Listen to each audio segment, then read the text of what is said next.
Welcome back into the Sports Source. This segment of our show brought to you by Stern Agee. Since 1901, Stern Agee has been helping Americans plan and protect their financial futures. Today, the professional team manages more than $23 billion in assets for more than 140,000 people across all 50 states. And here in Knoxville, well, you'll deal with East Tennesseans trained to listen to your needs and help you meet them. Stern Agee. All right, back with Bob, Will, Jimmy, Chuck.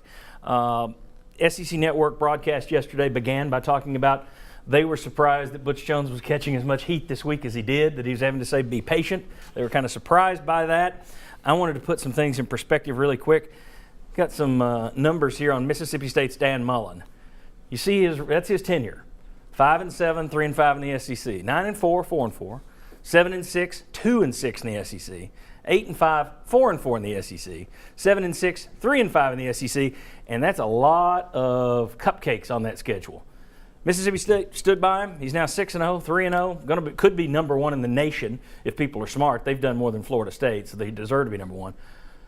Does Dan Mullen survive at Tennessee that long with those records? I say no way. Boy, you know, it's hard to say. He was winning for the most of them. So I'll let somebody else answer and then jump on a bandwagon. Butch Jones went 5-7. All right, he's not going to go 9-4 because he lost his whole offensive line. But if he went 7-6, 8-5, 7-6 the next few years, I think people are screaming for his head. They're screaming for his head now. Some of them. You're right. Who's the AD? That would be my question.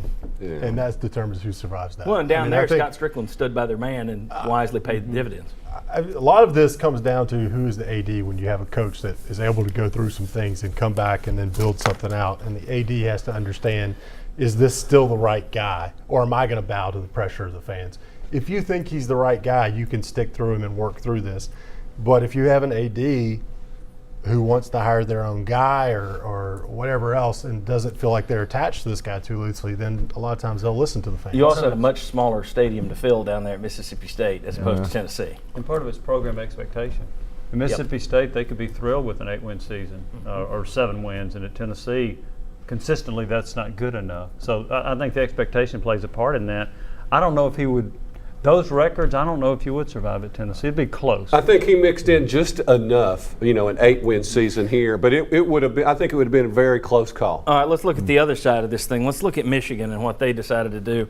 They had Rich Rodriguez, who went 3-9, then he improved to 5-7, then he improved to 7-6.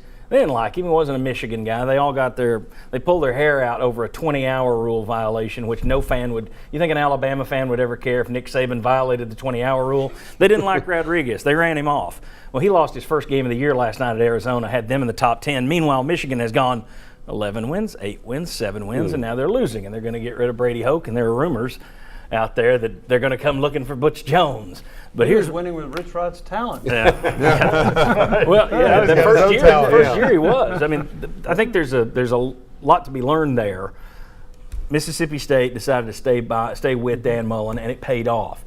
Michigan got jumpy, fired a guy who was getting better, but we don't like you. 3 years he's gone, and now they've paid the price.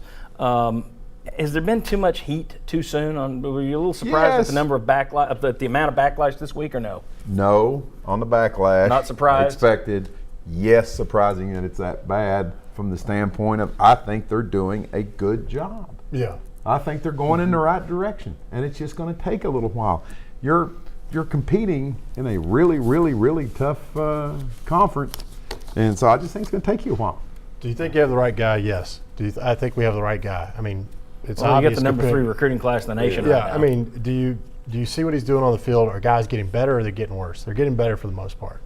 You've got one thing that's holding you back right now, and it's one of those things that at the one position that you need to have time, you need to have investment, to then it pays off a few years from there. Yeah. Well, you didn't have a lot of investment a few years ago when you had signed 0 offensive linemen. Mm-hmm. Now that shows. And that's how it happens. Offensive line is the position that needs time to mature and get guys in. 30 seconds for Jimmy and Chuck. Well, we all know he had been on a honeymoon for a year and a half. Yeah. And that Florida game just really it upset people because of expectations. Yes. It gets back to that. You had so many people. They wouldn't just win. They're going to win by 3 touchdowns. And it was such a frustrating game. I mean, all the way down to the end where you think you still slapped the ball out of the center's hands. We may have it back. No, it was just that, I think, was what everything boiled over. But I mean, I would get real, people. I mean, this is a process. Yeah, the Rotation. offensive line is Yeah. the thing. That's the X variable this year. I mean, this team with all its issues, the quarterback runs, everything, they averaged 4.9 yards per carry last year with a different offensive line. This year they're averaging 2.9 or 3. The only difference, quarterback wasn't running last year. It was this same zone read / gap scheme offense last year. The thing that's changed, your offensive line. And we've said it already. I think we all agree this team's got a much better record with an average offensive line to get 10 seconds. 3 years, Derek Dooley, look what the defense was doing. 2 years, basically, these guys, look what the defense is doing. There's your Yeah. answer. All right. When we come back, the banged up Tennessee team goes to Ole Miss. We got a Cavaliers line on the point spread. We're going to have a Cavaliers line on how many sacks Ole Miss will record. Come on back on the Sports Source. Decks, dens, homes. Turn to Benedict Construction.